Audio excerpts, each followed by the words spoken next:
as you may know, we've been supporting the Young Women's Trust now for 2 or 3 years, and we support them in a number of ways. One, through fundraising, but also two, through members of E2W providing a CV review service for the service users, as I think I've just been told you're described, of the Young Women's Trust to help young women get their CVs into an attractive and good place.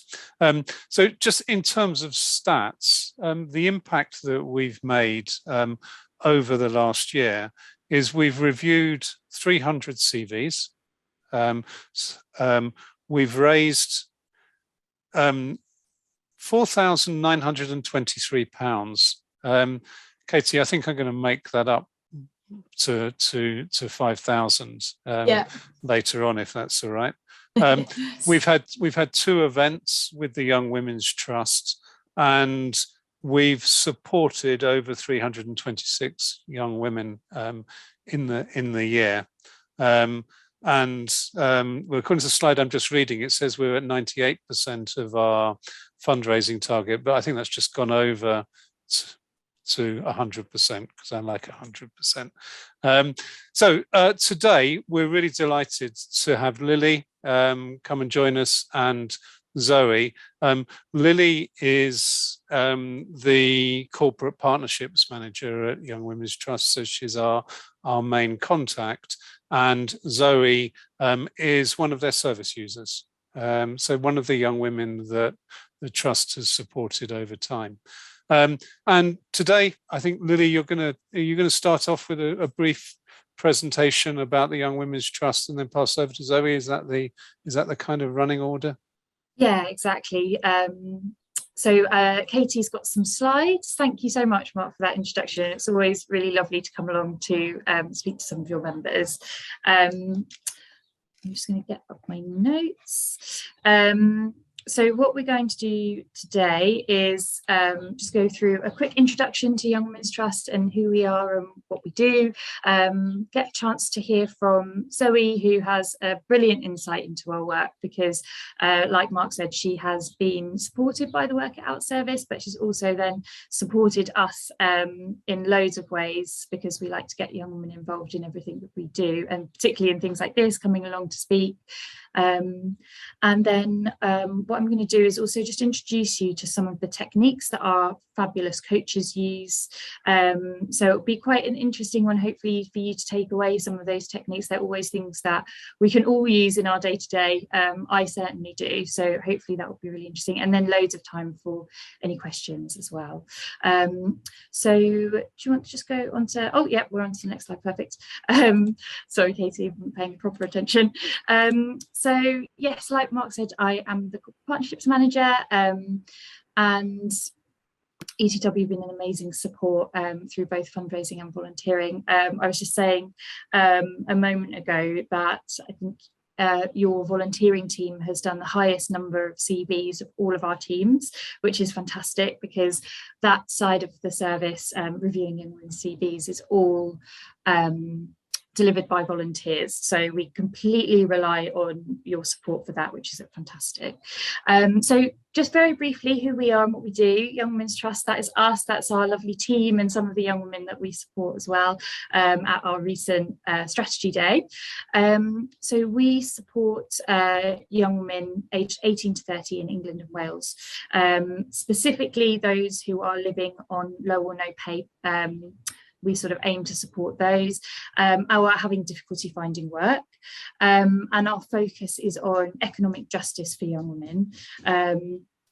We know that there's been a huge focus on young women's rights in the workplace recently, with a big focus on things like Me Too and sexual harassment, which of course is really, really important, and we're really happy to see that being pushed up the agenda. But there's a whole other side to this inequality for young women, which is all about their finances and how much young women are earning. So that's who we are and what we stand for.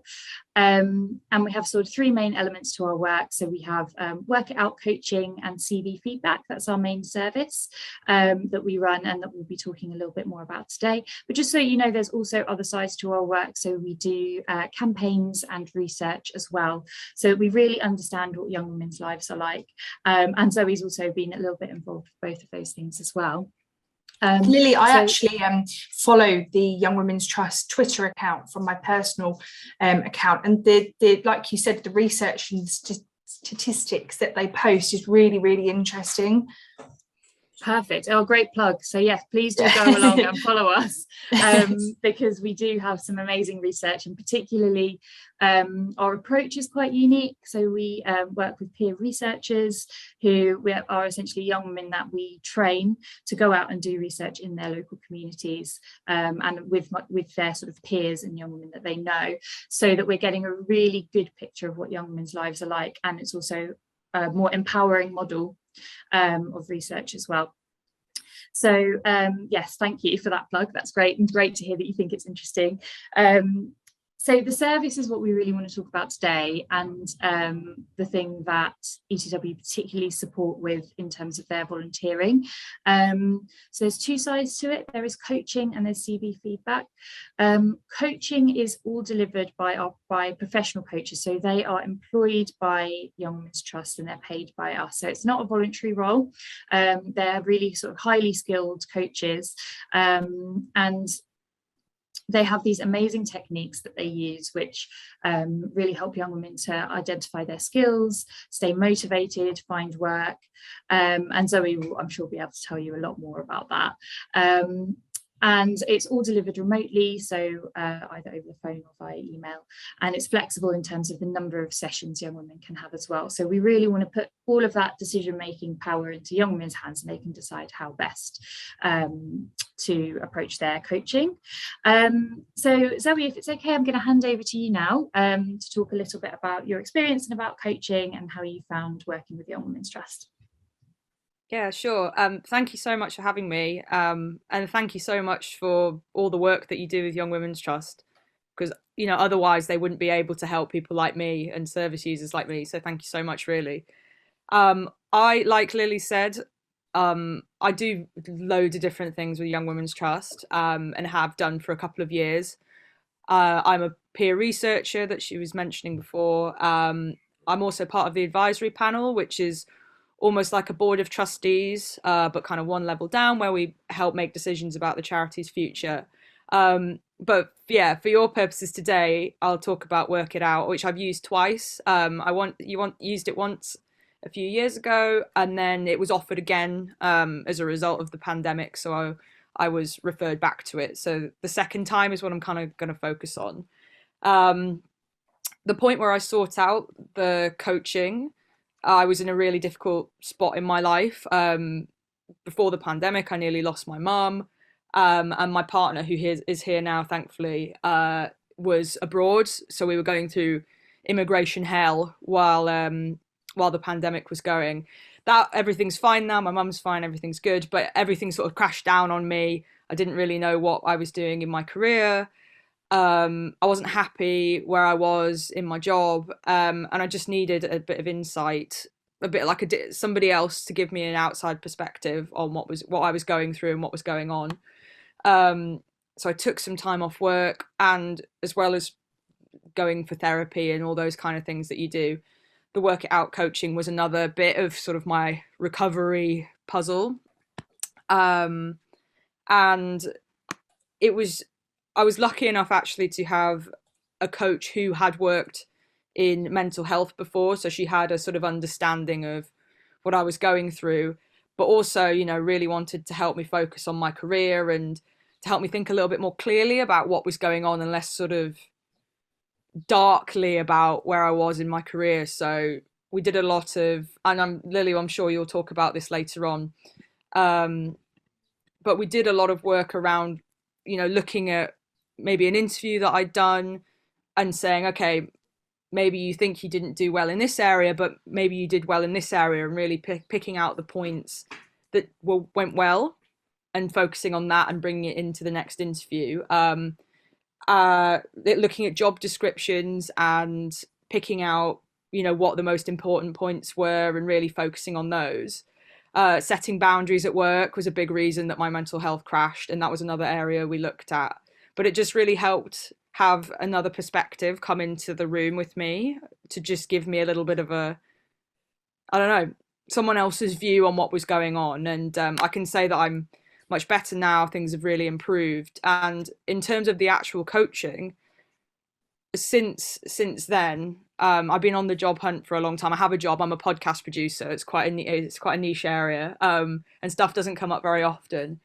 But I've had tons and tons of interviews since having the coaching, like tons, which is great, and have gotten very, very close many times.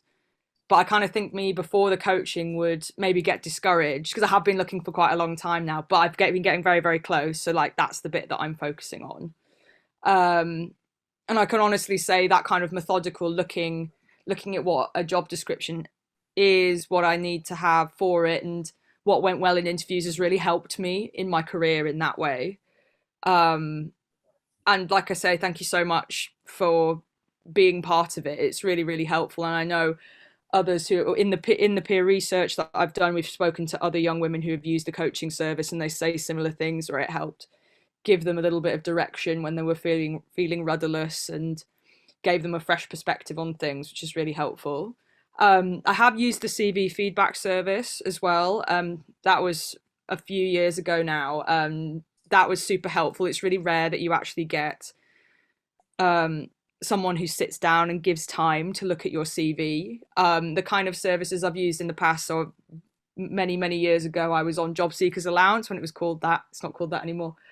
And the kind of feedback service they had there was really, really quick, really cold. It didn't really feel like it was tailored in any way, whereas the CV feedback service that Young Women's Trust does feels a lot more caring, and it feels like it's a lot more in depth and in detail. So that was really helpful. And like I say, now I get lots and lots of interviews, which is really helpful. And I've had feedback from employers saying that my CV looks really good, which is great. And I can chart that back to having it looked at by one of the volunteers. So yeah, it's really brilliant. And thank you so much for everything you do for us. Thanks, Zoe. So lovely to hear you use the word caring, I think, to describe the CV feedback, because I think I've never thought to really describe it in that way, and I'm going to from now on, because it really hits on what it is that makes it different from a lot of like other services that are out there, or from just kind of finding information online, because there's a lot of tips online, but actually having someone there who clearly really cares about how well you're doing in your job hunt, and who could give you that that kind of confidence boost about your CV, as well as giving tips, is I think what sets it apart. So a really kind of vital role that the volunteers are playing. Lily, before you go on, sorry, Zoe, can I just say that was amazing. Thank you very much. I'm sure it won't be long before you land that role, and continue looking. Don't lose heart, and if you need any further help or support on the way, if we can do anything, let us know. Yeah. Thank you. I really appreciate that. I'm very, very close. I know I'm very close. Zoe, I also want to just say, like, what you experienced that I had experienced at my work. Like, there's no boundary with personal life and the work life. It's so hard to be good. Because I have 2 young kids, I even doubted myself whether I'm a good mom, I'm good at work. It's a hard decision. It's like, it's good to have people supporting you and caring you and coaching you, help you all the way. So you definitely can get it. You just need to keep believing yourself, because I at some point thought I would never get a job after I leave in government, or I was thinking, I would never land a sales role because I have no experience and my age as well. But with Mark and Tina's help, now I started my first sales role. I'm glad to start from somewhere new and start from the beginning. I'm meeting very nice people who understand. So if they are not for you now, maybe it's the best. It may not be the role for you. So yeah, it's true. Thank you for sharing that. I'm glad that you found where you needed to be. Yeah, I'm so happy. Good. Thank you. Oh, thanks. That's really nice to hear. And thanks. Yeah, Zoe, I mean, I know when you come along with me to talk about our work, you're always so passionate and so so open about how you've used the service, and really, really appreciate it. I think I'll probably pick up on some of the things you say when I'm just going to cover a few of the techniques that our coaches use that Zoe sort of highlighted there. So, sorry, just the one after this one, that's perfect, thanks. So yeah, so kind of like Zoe said, coaching, it's not careers advice, it's not really mentoring from someone who's already in the industry that you want to get into. It's what we use is a solution focused approach, and really what that means is that the young women are experts in themselves, they have the skills within themselves, and they just they can use those to move forward. So some people call it asset-based approach, because you're really looking for what you know is already there and what your skills you already have. And then you're kind of looking at, okay, well, I've got these skills, then how can I use that to move forward and get what I want to get into the future? So, you know, if you look at the bullet points there, the focus is on resources, but rather than deficits. What do I have rather than what do I not have? What can my future look like, and then exploring what is already contributing to those futures. So what am I already doing really well? And so just to kind of, Zoe's already really brought that to life with an example of going back over her interviews that she'd had in the past with coaches and saying, right, what did I do well? So what do I know going on to the next thing I can do? And that's a way of sort of maintaining confidence. So the coaches will kind of ask loads of young women, loads of questions of young women to help find those answers about, you know, what am I good at? What do I actually want my future to look like? And then make a detailed plan together with a real emphasis on small but achievable steps. So how can I get to that next step? And I think, for example, if you were to take, I want to be more confident at work, which is a really common one. Your first small step might be, right, well, I'm going to go and ask my line manager, I want to give the team update at the next team meeting or something. You know, you can identify stuff, really granular detail, so that you can really start to see, how am I going to get to where I want to be? So if you just want to move on to the next slide, please, Katie. Lily, I was just going to ask, when you or your team matches coaches with the young women, how much of it is based on kind of the history that the coach has got to the history that the young women's got, or is it just simply just matching with whoever's available, or is it a bit more in depth than that? No, it's matching to who's available, because we're never talking about it's never about the coach's experience. Yeah. So it's never about, okay, how have they got to where they've got in their career, because they are a professional coach. It's not about a mentoring relationship. So it's always about who's going to be available and the best person to be able to speak to this young woman at the time that she needs. So this is just a nice quote from two of our coaches who wrote a blog about how they do coaching, and what young women are looking for. So say that young women, you're normally accessing the service because they want something to change. So the coach will really listen carefully to that, and then invite the young woman to think about, what do they want to be happening instead, and what difference they're hoping the coaching will make.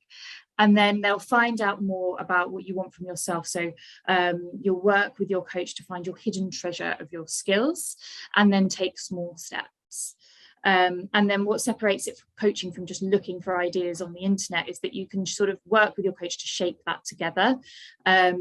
And the coach will kind of find out who you are, what's worked for you in the past, and then it means that your takeaways from the session will fit with your style and your ways of working. So it's super personalized, which I think Zoe was getting at earlier, is that it was really focused on her situation, because young women will come to us with all sorts of backgrounds and issues that they want to deal with. So it's really about kind of understanding where they are now.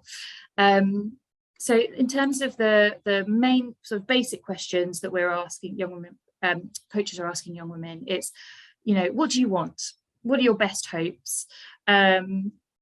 What would your day-to-day look like if those hopes were realized? So like really visualizing, really imagining and making it real in your head. And that could be as detailed as like, well, when you get up, what would you notice about yourself if you know, if your day to day was exactly how you wanted it to be. And then looking at, okay, what are you already doing? What are the resources that I have that mean that I'm going to succeed in this? So just a few of the really specific techniques. If you could just move on to the next slide, Katie. Scaling and ratings. So this is a really, really useful one, and definitely one that we can all use in our lives. So a coach at the beginning of a coaching relationship might ask a young woman on a scale of 1 to 10, say if you want to feel more confident, how confident are you feeling right now? And then if she answers 3, then it's okay, what makes you a 3 and not 0?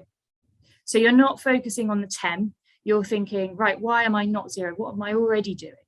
And then you might talk about, okay, well, what would a 4 look like? And then scaling really helps the coach and the young one to get on the same page, so they kind of know where they both are, and they can understand where the young woman feels she is. And it also makes you feel that things are changeable, because often when we're thinking about problems, we're thinking, oh, it's just something that I can't change. Whereas if you're looking at it on a scale, it feels more changeable. But just to say, it's not about pure optimism and positive thinking. It's not denying that problems exist. Young women might come to us with really tough issues. I mean, we're thinking about cost of living crisis at the minute. You can't like positive think your way out of poverty, for example, and that's not what we're saying. But what we can say is, okay, well, what are the skills that we know you have that will help you cope with this? And then the coaches can also signpost away to other services if we feel young women will need them. So it's not minimizing the problem, but it's just focusing on the solution instead. So on to the next slide. Another great technique which you can take away is coping and compliment questions. So this is just really noticing and amplifying strengths that young women might not recognize in themselves. Often we're not very good at recognizing what we're good at. People hate doing that. It's really weird, but we just don't like doing it. So some questions that you can sort of ask yourself is, well, how did a coach might ask, like, how did you manage that? It sounds like you've shown loads of resilience. How did you manage to maintain that? A really great one that I love is, who in your life would be least surprised to see you succeed? And then you kind of take that person, you visualize them, and then the coach will ask, make a list of 5 positive things that person would say about you. And it forces you to think not about yourself and your position, but okay, this person here has always supported me and be really unsurprised to see me succeed. Here's the things that they'd say, and here's why they believe that I could succeed. And then you can start to believe in yourself. So it's not uncommon for coaches, for young women to come to us and say to coaches, well, I can't think of a single good thing about myself. And this is a really good way for coaches to kind of get around that problem. And it's just really at the core of our work that young women have the skills and that coaches just need to ask the right questions. So even if someone has no confidence and doesn't think they have anything to offer, these questions are a really good way of bringing those out. And also it can be a really good reminder for ourselves as well. So, you know, do you feel free to use these questions if you're feeling down, or if you're feeling like you're approaching an insurmountable problem? These questions are really useful. So next slide, please, Katie. So best hopes, that's something we've touched on already, but what are your best hopes for our conversation?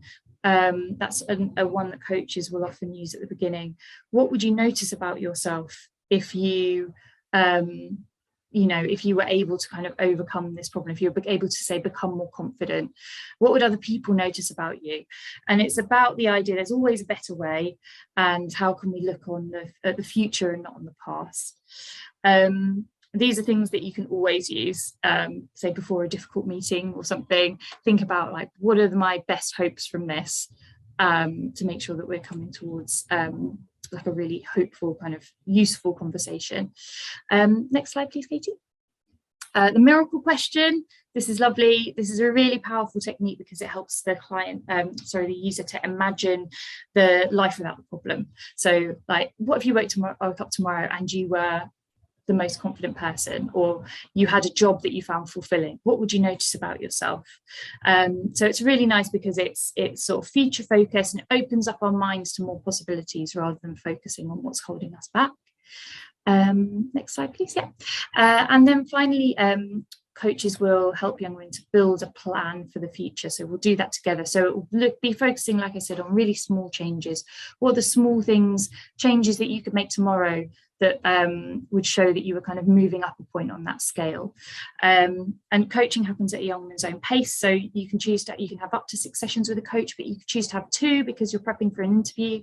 You could choose to have you know, those 2 in 1 week. You could choose to have 6 over 6 months. So it's all based on the kind of pace that she wants to have. So you know, can be those sort of plan for the future can be as short term or long term as we want. And then finally, reasons why young women use the service are many and varied, and I think we've touched on this already, like Katie was asking, you know, how do we match up?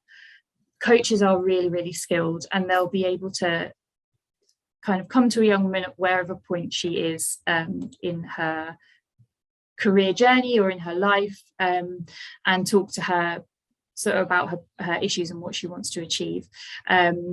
So it's really not about kind of what sort of wisdom the coach is imparting, or specific careers advice. It's all about asking the right questions. So just on to the final slide, please, Katie.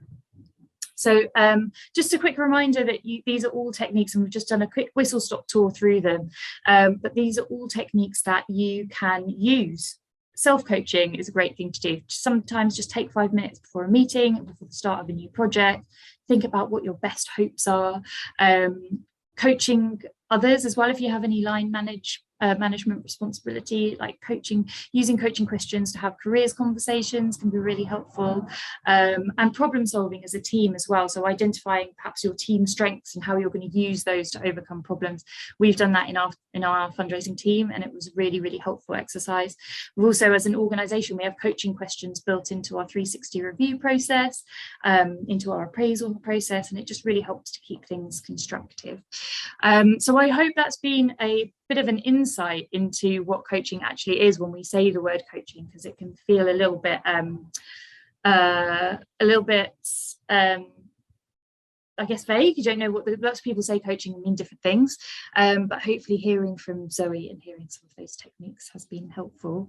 I'm very happy to answer any questions. Has any questions? I'd just like to say as well how much I appreciate Young Women's Trust as a charity. I'm involved in so many different things with them, and it's really changed my life and my perspective on things. I was thinking when you had the picture at the start, like I look at and see many of them are my friends, and just the kind of community and the kindness that the organisation has is like any other charity I've ever seen or been involved with.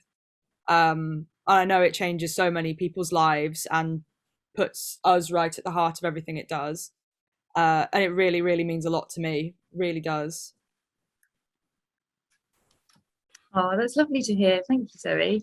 I think just hearing from you talking about your experiences as well, it's just such a great reminder of I mean, Zoe is sort of one of around 4,000 young women that we supported last year, and there's just so many different stories out there of young women who've come to the service for so many different reasons. And we obviously will have a big component of our work is like a focus on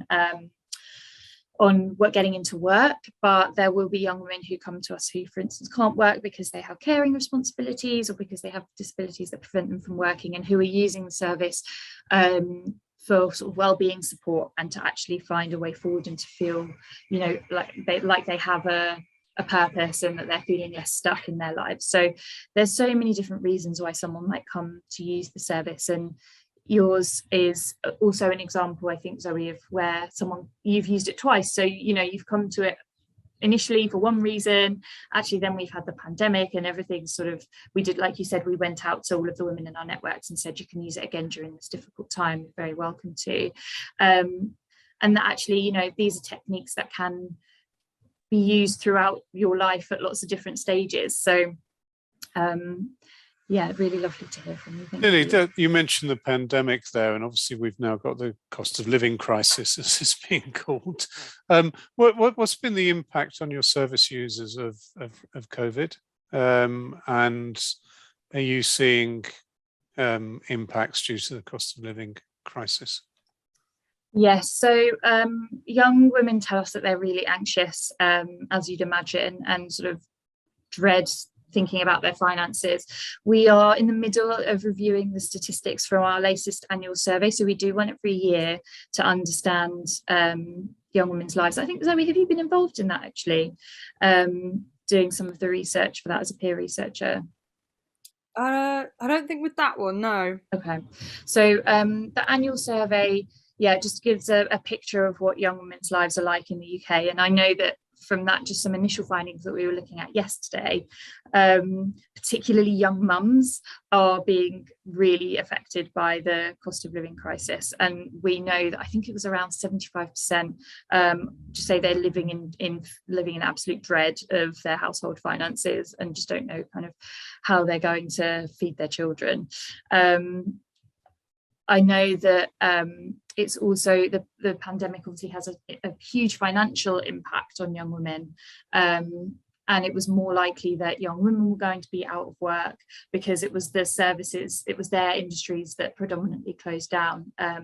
So whilst obviously we're kind of hopefully coming out the other side of the pandemic now, any cushion that young women may have had before that, you know, or any savings and all of that, a lot of them have just been drained by just trying to survive. So it's quite a scary story at the moment, but I guess one of the things that we are trying to focus on at Young Women's Trust is supporting young women with the sort of services they need and directing them towards help where they need it. Throughout the pandemic, we had an emergency fund where we gave cash grants of £150 towards young women who were just immediately sort of plunged into poverty and were unable to pay their bills. And we heard a lot through that people were just using the money to feed themselves and to pay their rent or their heat, you know, their heating bills. So we know it's that sort of fundamental that people are trying to just survive. But we shall have some really concrete and interesting statistics to share I think in around July time that really gives a strong picture of what young women's lives are like at the moment. Thank you. And in terms of the future of the Young Women's Trust, are you aiming to get to a larger number of young women? 4,000 is quite a significant number anyway, but are you looking to expand that, or are you looking to change the services and review the services, increase the services that you offer? What's the strategy going forward? Yeah, it's a great question. So we are in the middle of our strategy process at the moment. We have an amazing chief exec, Claire, who joined us from Peabody in January. And when we started the service 7 years ago, we were helping a couple of hundred young women in London. So it has grown, you know, quite substantially over that time. And we're at, I guess, a place now where we're starting to think, is this something that we want to kind of grow exponentially, or are there other services that we want to be running, or is there a way that we could be running it in a more cost-effective way so we can scale it up more? So those are some big questions that we don't have answers to yet, but we are in the process of reviewing everything that we do. But I think the main thing to say is that we know that it's an effective service because we review it every year. We have a strong evaluations. I think the peer researchers are part of going out to young women who have used the service and actually getting their evaluation interviews done. So we know it's a really strong and effective service, and it helps young women go on to achieve their goals. So we don't have any desire to kind of get rid of it. We know that it's an amazing, as we've just heard, an amazing service, but it's just all about how we can make sure that we are supporting as many young women as we can. So whether it will look slightly different in the future, whether our aims is going to be to support thousands more, or whether it's going to be to do a sort of roster of different kind of activities that will support different young women in different ways, that is up for debate at the moment. Thank you. Just out of interest, Lily, I know, Zoe, you said that you were on one of the boards, on one of the committees, I think you said. I was wondering, how many young women from each cohort, I guess, or each year, do you have that come and work with you or come and support your services in you know, a number of different ways? Because that's quite interesting. Zoe, when did you join the panel? I just joined in September, just last September gone. Yeah, and your term is 2 years, isn't it? That's right. Yep. Yeah, so I think we have around 40 young women on the panel, and then they sign up for a period of 2 years, and then I think it's every 6 months we have a recruitment That's right, yeah. Drive. They've just done one. Yeah. Yeah, so every 6 months we have a new group join and a group leave as well. So also every 6 months, and Zoe is just about to go to her first one, we have a residential weekend with our panel, finally in person again, which is really exciting. I'm really sad that I'm not actually going this time. They are always so much fun. And every 6 months then we have like a new cohort that we welcome and a cohort that leave as well, and it's really nice to see the people who are leaving kind of give advice to the people who are starting. And like Zoe said, I mean, I don't know if you want to talk about what your first 6 months have been like, Zoe. Yeah, I'd be happy to. So I mean, I think it's probably my favorite thing that I do at Young Women's Trust, although I do love it. I love everything I do, but it's, you know, been really interesting to actually have, you know, a say in how the organization is run and how it's governed. You know, one of the sessions we had was about, obviously we have a board of trustees and we're kind of underneath them helping with decision making, and how to make the two groups speak to each other more, and how to make it so there's more communication between the trustees and the advisory panel. Like, that's something that I would never have experienced before, having a say in that way in the governance of the organization. One of my aspirations eventually is to become a trustee, so it's been good training for that. And you know, we've had really interesting training opportunities to do with local government, you know, public speaking, all sorts of different things that I wouldn't necessarily have access to, just because where would you look for that stuff? And it's just really easy to have it all there, and it's all just delivered to us, which is brilliant. And I'm really the advisory panel weekend is this weekend, so I'm really looking forward to meeting the other people I do this with in person. It's gonna be great. I'm really looking forward to it. But it's been a brilliant first 6 months. I've really enjoyed it. Where is the residential this weekend? It's in Nottingham. So loads and loads of activities. Yeah, exactly. Cross for the good weather then. Yeah, I know. I imagine where it is changes every year, probably, or every 6 months. A bit, yeah. We try and keep them sort of in central-ish England, so that people can come down, and various different places. So we organise everyone's travel. I think we've got maybe 10 kids and a baby coming as well. We've got a creche and a dog. And was the dog coming as well? Yes. Nice. So yeah, we try and accommodate everyone as much as we possibly can. So lots of lots of support on hand with childcare and things like that. Right, that's fabulous. No, thank you, Louise. And I'm not sure whether you do as well. Are you? I know, Louise, you're a CV reviewer. Can you perhaps, if you're able to, and if you're able to come off mute, share some of your experiences? I've kind of done it as favors for friends, etc. It's always even people from completely different industries, etc. I've interviewed quite a few people over the years as well, so it's got quite a lot of experience of reading CVs and stuff. So yeah, I'm more than happy to help. You're making an impact. You're making a difference. So thank you for that. Thank you. Definitely. Thank you, Louise. And also just kind of to pick up on something that you and also that Debbie said, that it actually doesn't really matter whether you're in the industry that the young woman is trying to get into, because applying for jobs is a bit of an art and it's not that you have to be specifically in that industry that they're moving into. It's more the sort of how you're presenting yourself on paper. So sometimes we will, if we have the opportunity, we will try and match a young woman to the person who is sort of closest aligned to what area they want to get into.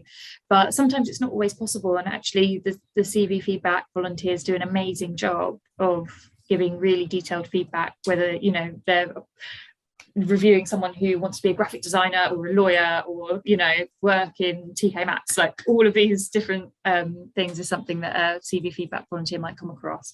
We find that with we find that with our mentor program, sometimes an exact skill set match isn't really what they're after. They're looking for a different perspective, someone with kind of a different career path that can just give some insight. So I completely appreciate that. Super. Well, if no one else has any questions, as it's been a bit more of a quiet one today, I think we're quite happy to wrap up if you are, Mark. Yeah, indeed. I'm going to just quickly post the link to our Just Giving page. As Mark said, we're 98% of our target for the donations for the Young Women's Trust. So if you do have any spare change that you'd like to give us, Mark and I, Tina and Sunita and the rest of the YWT team are currently doing a small challenge. We're all competing against each other, a walking challenge, Mark cycling.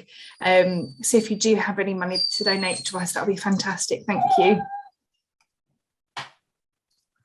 Amazing. Thanks so much, Katie and Mark, for all of your fundraising efforts. No, that's brilliant. It's a pleasure, and you're doing a great job. So continue with that great work.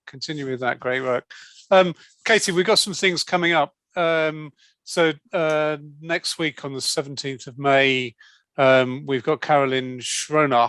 I think that's how you pronounce her word. Talking about the UK prudential rules for investment firms. So that's an exciting session. Is that Tuesday evening, 17th? It's Tuesday evening, yeah. Tuesday evening at 6 o'clock. And then actually on Friday that week, if anybody wants to join, we have, is it Friday?